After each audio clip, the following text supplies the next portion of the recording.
Good morning dear students, एक बार फिर से आप सभी का history classes bye Kamlesh Kumar में हार्दिक स्वागत है। हम आपकी कक्षा की पाठ्य पुस्तक भारतीय के कुछ विषय का चैप्टर 7 बदलती हुई सांस्कृतिक परंपराएं पढ़ने जा रहे हैं। इससे पहले कि हम इस चैप्टर को स्टार्ट करें, मैं आप लोगों को एक बार फिर से बता देना चाहता हूं कि इस कक्षा में आप लोग यूरोप के इतिहास के बारे में पढ़ रहे हैं। हालांकि कुछ चैप्टर्स ऐसे भी हैं जिसमें हम जो दूसरे कॉन्टिनेंट्स है, चाहे वो उत्तरी अमेरिका है, दक्षिण अमेरिका है, अफ्रीका है, ऑस्ट्रेलिया है या फिर चाइना है, उसके चाइना और जापान के ऊपर भी हम जो है कुछ चैप्टर्स पढ़ेंगे। अभी तक हमने मानव उत्पत्ति, मानव विकास, मेसोपोटामियन सिविलाइजेशन और रोमन साम्राज्य, इस्लाम धर्म का उदय, मंगोल साम्राज्य जिसमें हमने चंगेज़ खान के बारे में पढ़ा, और 3 वर्ग जो कि पिछला चैप्टर था आप लोगों का, बहुत महत्वपूर्ण चैप्टर है। बहुत सारे प्रश्न एग्जामिनेशन में भी आते हैं और वैसे भी यूरोपीय इतिहास का एक बहुत महत्वपूर्ण फेज उसमें रहा है। लेकिन आज जो चैप्टर हम पढ़ने जा रहे हैं, बदलती हुई सांस्कृतिक परंपराएं, ये अभी तक जितने चैप्टर्स हमने पढ़े वो तो सारे ज़रूरी थे ही, लेकिन ये चैप्टर भी यूरोप के इतिहास को जानने का, या फिर हम ये कह सकते हैं कि आधुनिक यूरोप के इतिहास को जानने का एक बहुत ही महत्वपूर्ण साधन है, क्योंकि इसमें हम सबसे महत्वपूर्ण जो टॉपिक पढ़ेंगे उसका नाम है पुनर्जागरण। पुनर्जागरण आप लोगों ने पहले भी नाम सुना होगा, जिसे इंग्लिश में रेनेसा कहा जाता है। लेकिन पुनर्जागरण का क्या अर्थ है, उसके उत्थान के क्या कारण रहे हैं, या फिर उसके उदय के क्या कारण थे, उसको हम डिटेल में इस चैप्टर में पढ़ेंगे।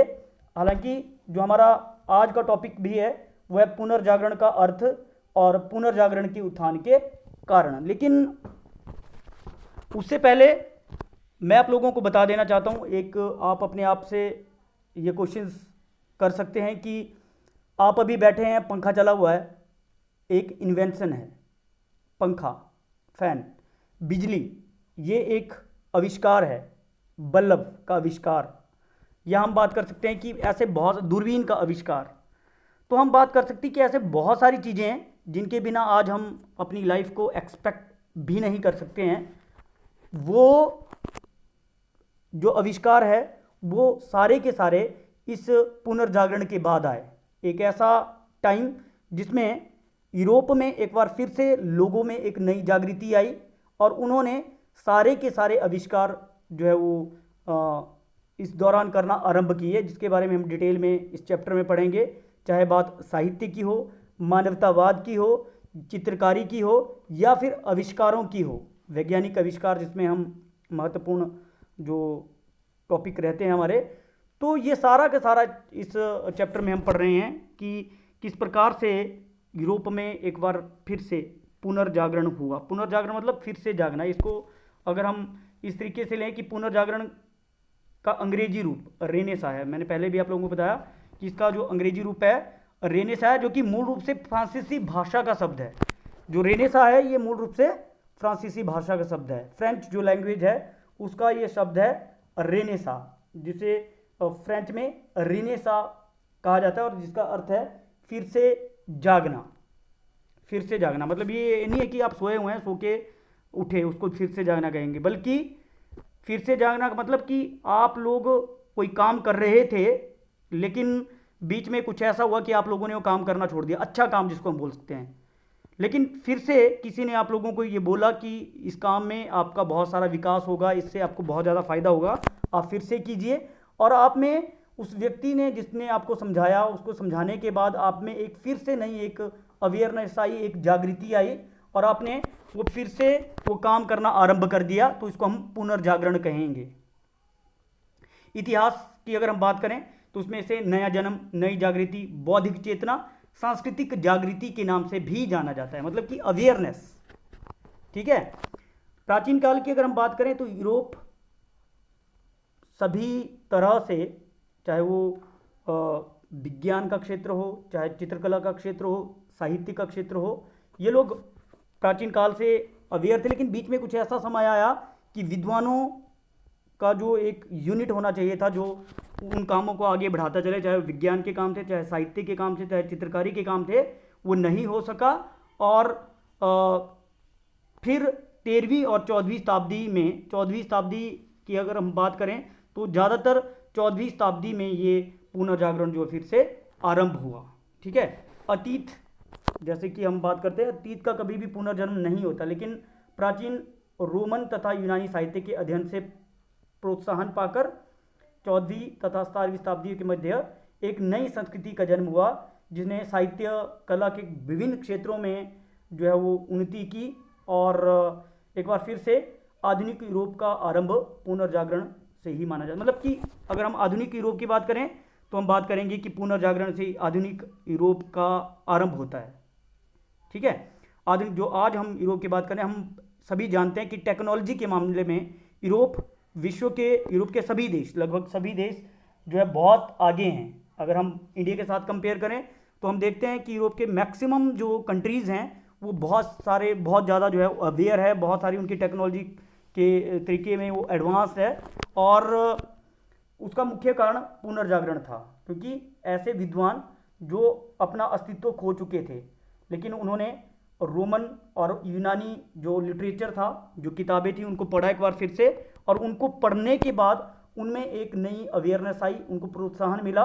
और at the end of the day क्या हुआ कि 14वीं और 15वीं शताब्दी 17वीं शताब्दी के बीच में यूरोप में पुनर्जागरण, एक नई संस्कृति का जन्म हुआ और पुनर्जागृत ये लोग हुए और नए नए आविष्कार इस काल में होने लगे। तो पुनर्जागरण का अर्थ है फिर से जागना, जो कि अंग्रेजी भाषा का रूप रेनेसा से लिया गया है, हालांकि फ्रांसीसी भाषा का मूल रूप से ये शब्द है। और अगर हम बात करें इतिहास में तो इसे नया जन्म, नई जागृति, न्यू अवेयरनेस की हम बात करते हैं। बौद्धिक चेतना, सांस्कृतिक अवेयरनेस, ये सभी के नामों से जाना जाता है। तो ये हमने बात की पुनर्जागरण की। होप कि आप लोगों को समझ आ गया होगा। पुनर्जागरण अंग्रेजी भाषा के शब्द से लिया गया, जिसका अर्थ है फिर से जागना। तो अगर हम बात करें पुनर्जागरण की तो उसमें बहुत सारे, पुनर्जागरण के बाद सबसे पहले तो मानवतावाद का जन्म हुआ। मानवतावाद का महत्व बढ़ा कि अब मानव को जो है अधिक महत्व दिया जाने लगा। जानवरों और जो देवी देवता है उनसे ज़्यादा महत्व अब इस काल में मानव को दिया जाने लगा। जो रूढ़िवाद था वो समाप्त होने लगा धीरे धीरे और मानव को महत्व दिया जाने लगा। तो हम ये बात कर सकते हैं कि पुनर्जागरण जो है वो पश्चिमी सभ्यता के इतिहास में एक युग बदलने की घटना है थी। मतलब कि एक नया युग जो है आरंभ हुआ, जिसे मध्यकाल तथा आधुनिक काल के मध्य का सूत्र माना जाता है। मध्यकाल और आधुनिक काल के बीच का सूत्र जो ऐसे माना जाता है। तो बहुत ही महत्वपूर्ण ये काल रहा है पुनर्जागरण। अब बात करते हैं कि पुनर्जागरण का उदय हुआ कैसे। कि अभी तक 14वीं शताब्दी तक जो है वो लोगों में नई जागृति नहीं थी, बौद्धिक चेतना नहीं थी। तो ऐसे क्या इवेंट्स घटे इस काल में, इस काल से पहले, कि लोग जो है अवेयर हुए और वो पुनर्जागरण का जन्म हुआ। तो सबसे पहले हम बात करते हैं सामंतवाद का पतन। पिछले चैप्टर में हमने सामंतवाद के बारे में बहुत डिटेल में पढ़ा। सामंत जो है वो हमने बात की कि भूमि का स्वामी उसे माना जाता था। भूमि का स्वामी, उस भूमि पर पूरे तरीके से उसका अधिकार होता था और सारी की सारी शक्तियां उसके पास हो गई थी। बीच बीच में तो ऐसा हो गया कि राजा से ज़्यादा शक्तिशाली जो है वो सामंत होने लगे। वो अपने तरीके से जो है वो प्रशासन चलाने लग गए थे और कई बार ये सामंत इतने शक्तिशाली हो जाते थे कि राजा को भी इनके आगे झुकना पड़ता था।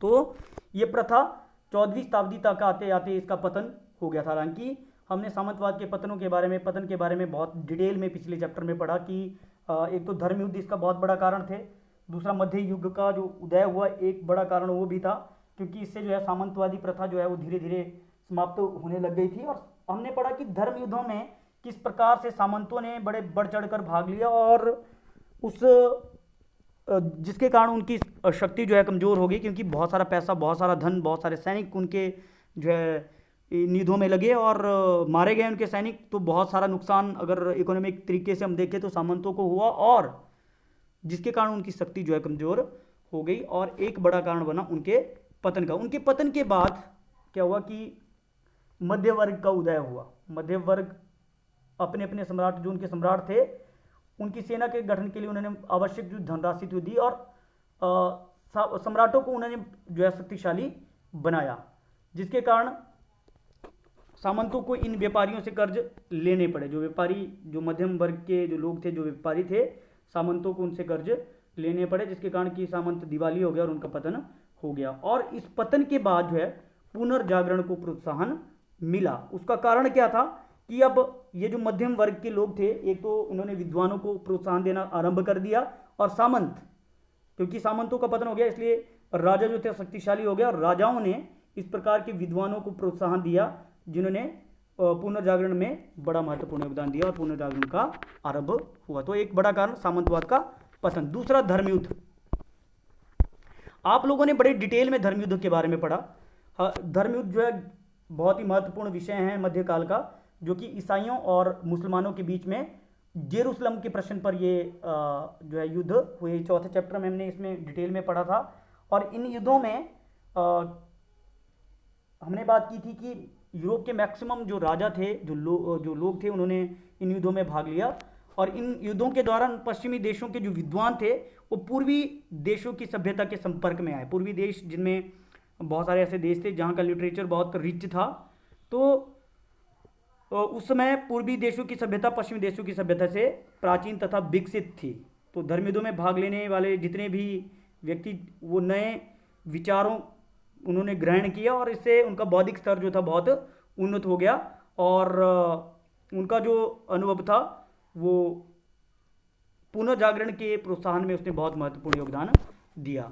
मध्य युग में प्राय लोगों का विश्वास था कि व्यक्ति इस लोक तथा परलोक के सभी आवश्यकताएं केवल चर्च और ईसाई धर्म के द्वारा पूर्ण कर सकता है। मतलब कि इससे पहले लोग ये मानते थे कि चर्च के बिना और ईसाई धर्म के बिना जो है कुछ नहीं हो सकता है। लेकिन नवीन सभ्यता, जो नई सभ्यता थी, के रंग में ये सभी लोग रंग गए, और धर्मयुद्धों से लौटने के बाद इस विचार का खंडन किया गया, और धर्मयुद्धों के नए यूरोप में एक नई जागृति लाई। धर्मयुद्धों के माध्यम से यूनान के वैज्ञानिक ग्रंथ, अरबी अंक, बीज गणित, नवीन दिग्दर्शक यंत्र और कागज पश्चिमी देशों तक पहुंच गए, जिसके कारण कि हम बात करते हैं कि पुनर्जागरण का बहुत सारा विकास या प्रसार हुआ। ठीक है, तो ये सारी चीज़ें, चाहे वो यूनान के वैज्ञानिक ग्रंथ थे, अरबी अंक थे, बीज गणित था, नवी दिग्दर्शन यंत्र थे या कागज था, ये पश्चिमी यूरोप में पहुंच गया, और ये एक बड़ा कारण रहा है पुनर्जागरण के आरंभ का। तो 2 पॉइंट हमने पढ़े, एक तो सामंतवाद का पतन और दूसरा धर्म युद्ध। तीसरा जो बड़ा कारण था वो व्यापारिक समृद्धि। व्यापारिक समृद्धि हमने बात की थी पहले भी, कि मध्यम वर्ग के लोग थे, वो उसमें मैक्सिमम लोग जो थे वो व्यापारी थे, और धर्मयुद्धों के कारण जब नई विचारधाराएं जो है वो सामने आई, तो यूरोप के पूर्वी देशों के साथ व्यापारिक संबंध भी स्थापित हुए। हालांकि धर्मयुद्धों के दौरान ही जो यूरोप के व्यापारी थे, उन्होंने जो पश्चिम पूर्व के जो व्यापारी थे उनके साथ जो है वो व्यापारिक संबंध स्थापित करने में महत्वपूर्ण योगदान दिया था। अनेक यूरोपीय व्यापारी जेरूसलम तथा एशिया माइनर के तटों में बस गए थे। व्यापारिक समृद्धि के कारण यूरोपीय व्यापारी विभिन्न देशों में पहुंचे और नए विचारों के बारे में उन्हें जानकारी प्राप्त कर ली। जैसे जैसे ये व्यापारी बढ़ते गए, लोग इनके साथ जो है वो पूर्वी देशों में गए, और उन्होंने पूर्वी देशों से बहुत सारा लिटरेचर, बहुत सारी जो विज्ञान की बातें थी वो सीखी, और विद्या ग्रहण करने पर व्यापारी वर्ग के लोगों को बगदाद, काहिरा आदि के प्रसिद्ध पुस्तकालयों से संचित ज्ञान की जानकारी का अवसर मिला, जिसके कारण कि उन्होंने साहित्य तथा विज्ञान के क्षेत्र में नई दिशाएं खोजी। तो कुल मिलाकर व्यापार में समृद्धि, क्योंकि व्यापारियों के साथ साथ विद्वान, जो यूरोप के विद्वान थे, वो भी पूर्वी देशों में पहुंचे और उन्होंने वहाँ से बहुत सारा ज्ञान प्राप्त किया, जिसके कारण विज्ञान और साहित्य के क्षेत्र में बहुत सारी उन्नति हुई। 3 जो महत्वपूर्ण कारण था। और चौथा जो सबसे बड़ा कारण माना जाता है, दैट इज प्रिंटिंग प्रेस, छापे खाने का आविष्कार। ये आप लोगों ने 6वीं, 7वीं, 8वीं, 9th और 10th क्लास में कहीं पढ़ा है, अगर आप लोगों को याद हो, कि प्रिंटिंग प्रेस या छापा खाना, जिसमें कि किताबों को छापा जाता है। ऐसे रूल्स जो लोगों को पता नहीं थे, या कुछ लिमिटेड पुस्तकें होती थी, जैसे बाइबल मान लो एक महत्वपूर्ण ग्रंथ है ईसाई धर्म का, ये कुछ ही लोगों के पास था। तो ईसाई धर्म के जो मानने वाले विद्वान थे वो क्या करते थे कि अपनी तरफ से ही ईसा मसीह की शिक्षाओं को लोगों तक पहुंचाते थे, और लोग उनको मानते थे, क्योंकि वो बाइबल के बारे में बिल्कुल भी नहीं जानते। लेकिन जैसे ही छापे खाने का आविष्कार हुआ, उसके बाद बाइबल की बहुत सारी किताबें छपी, लोगों को बाइबल के बारे में, ईसा मसीह की शिक्षाओं के बारे में जो है वो साफ सुथरी जानकारी मिली, उन्होंने पढ़ा और उनमें एक नई चेतना और जागृति पैदा हुई। अगर हम बात करें छापे खाने की, तो 15वीं शताब्दी से पहले कागज पर छपाई बड़ी कठिन थी और महंगी थी, परंतु इसके पश्चात स्थिति में परिवर्तन आया और एक बहुत ही महत्वपूर्ण आदमी का नाम हम यहाँ पे बात करें, जर्मनी के जोहासेन गुटेनबर्ग। आप लोगों ने जरूर ये पढ़ा होगा 10th क्लास में। जोहासेन गुटेनबर्ग जो कि जर्मनी के एक महान विद्वान थे, उन्होंने छापे खाने का आविष्कार किया। मतलब प्रिंटिंग प्रेस का जन्मदाता जो है जोहासेन गुटेनबर्ग को माना जाता है। 1455 ईस्वी में उन्होंने जो है ये आविष्कार किया, एक टाइपिंग मशीन का आविष्कार किया जो कि आधुनिक प्रेस की अग्रदूत कही जाती है। इसके बाद भी बहुत सारी और जो है इस प्रकार की प्रिंटिंग प्रेस जो है एस्टेब्लिश हुई, लेकिन ये पहली थी। इस छापे खाने में 1455 ईस्वी में बाइबल की 150 प्रतियां, मतलब 150 कॉपी छापी गई और लोग, आप समझ सकते हो कि लोगों के पास ये जब ये बाइबल की किताबें पहुंची तो वो उन्हें एग्जैक्ट जो है वो जानकारी प्राप्त हुई। इसके बाद विलियम कैक्सटन ने 1477 ईस्वी में ब्रिटेन में छापा खाना स्थापित किया। इसके बाद ये सारे यंत्र, जितने भी छापे खाने के से रिलेटेड यंत्र थे, ये इटली, जर्मनी, स्पेन, फ्रांस आदि देशों में आरंभ हो गया। कागज और जो प्रिंटिंग थी उसके आविष्कार से में क्रांतिकारी परिवर्तन आया, क्योंकि लोगों को अब जो है वो रूढ़िवादी जो बातें थी, जो कुछ लोगों तक पहुंचाते थे शिक्षाओं के तौर पर, बाइबल की शिक्षा, अब एग्जैक्ट जो है वो जानकारी लोगों तक पहुंचने लगी और इससे उनमें नई जो है वो आविष्कार या नए जो विचार जो थे वो सामने आए। इसके अलावा इन प्रिंटिंग प्रेस में जो बुक्स थी वो छपने लगी, जिसमें कि विज्ञान, साहित्य और चित्रकला के बारे में जानकारी थी। और लोगों ने जब ये किताबें पढ़ी तो उनमें भी एक जुनून पैदा हुआ, एक जागृति पैदा हुई और यही कारण रहा कि उन्होंने नए नए आविष्कारों की ओर वो जागृत होने इन किताबों को पढ़ने के बाद। तो छापे खाने ने बहुत महत्वपूर्ण योगदान जो है वो दिया। फोर्थ, कस्तूनतुनिया पर तुर्कों का अधिकारी बहुत महत्वपूर्ण है। मैंने मैप भी दिया है इसको। इस पॉइंट को आप लोगों ने समझना थोड़ा मुश्किल है, लेकिन मैं आसानी से समझाने की कोशिश आप लोगों को करता हूं, क्योंकि कस्तूनतुनिया एक ऐसा केंद्र रहा है जिसे यूरोप और एशिया के बीच में व्यापार का एक बहुत ही महत्वपूर्ण मार्ग माना जाता है। ये बीच में सेंटर में था, ठीक है। जितना भी व्यापार एशिया से यूरोप के बीच में होता है सारा इसी रास्ते से होता है, कस्तूनतुनिया से होकर। आप लोग देख सकते हो, मैं इसको थोड़ा सा, ये आप इस्तांबुल इसको आज की डेट में कहा जाता है, और ये आप देख सकते हो कि किस प्रकार से ये एक ऐसा एरिया था जहाँ पर जो है वो कस्तूनतुनिया, यहाँ से लोग जो है तो जाते थे। लेकिन एक महत्वपूर्ण घटना घटी 1453 ईस्वी में, 1453 ईस्वी में इस कस्तूनतुनिया पर तुर्कों ने अधिकार कर लिया।